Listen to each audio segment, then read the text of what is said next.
éléments. Prenons par exemple une plateforme qui dit vous envoyez de la crypto-monnaie à une adresse et la seconde d'après, on vous renvoie le double parce qu'on voit tellement ça, les giveaway scams. Les gens vont voir en ça une opportunité. Ah, j'ai l'opportunité de doubler, j'ai l'occasion de doubler ma crypto-monnaie en quelques secondes sans rien faire. Et généralement, on va mettre le nom d'un très grand dans la crypto-monnaie. C'est parfois Elon Musk, c'est parfois les gens comme Sam Bankman-Fried ou bien d'autres grands traders qui vont justement, on va utiliser leur image pour faire la promotion de ce genre de plateforme.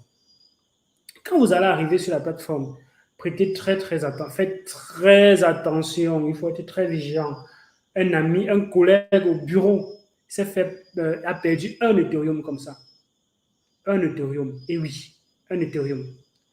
Et on a failli perdre même ensemble parce que quand il m'a partagé l'information, quand il m'a parlé de l'information, quand il m'a parlé du projet, et que c'était un projet qu'on attendait, et généralement c'est un projet qu'on attend, justement.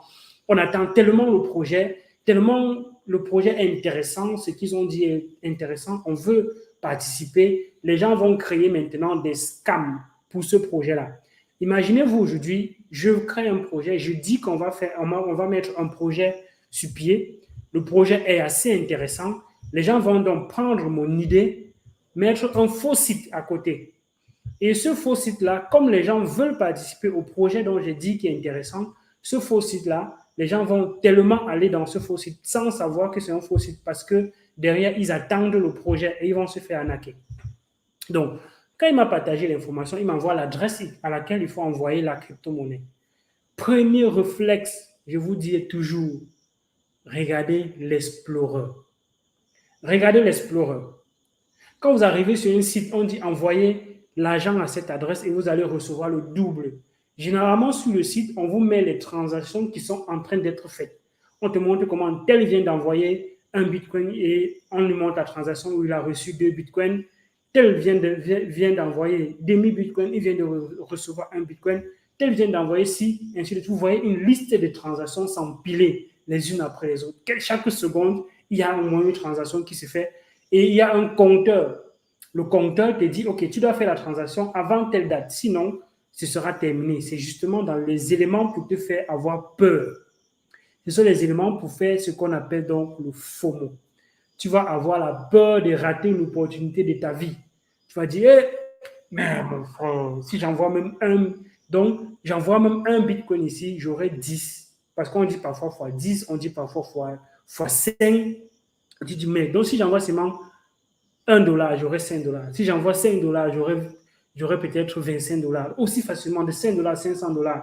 Et si je fais l'action plusieurs fois, ça me fait combien? Les gens commencent à réfléchir dans leur tête que non, je ne vais pas rater cette opportunité-ci. Je dois tout faire pour ne pas rater. Et ils vont donc prendre l'argent, envoyer à ces adresses-là. Oh, c'est la pire des choses à faire. La première chose à faire, c'est déjà de vérifier que les transactions qui sont affichées sur le site sont des transactions vraies. C'est la première chose à faire.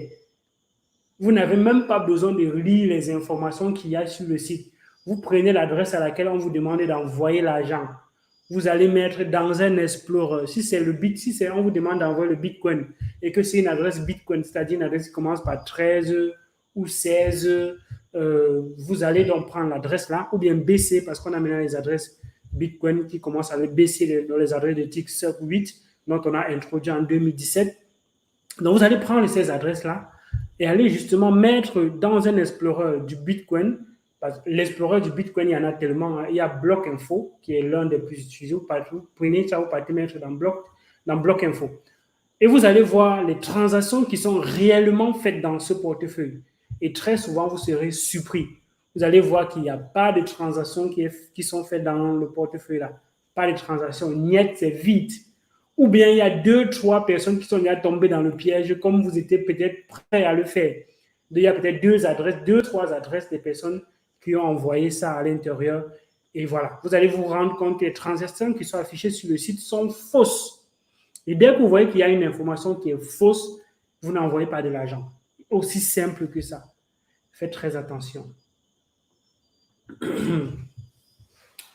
Euh,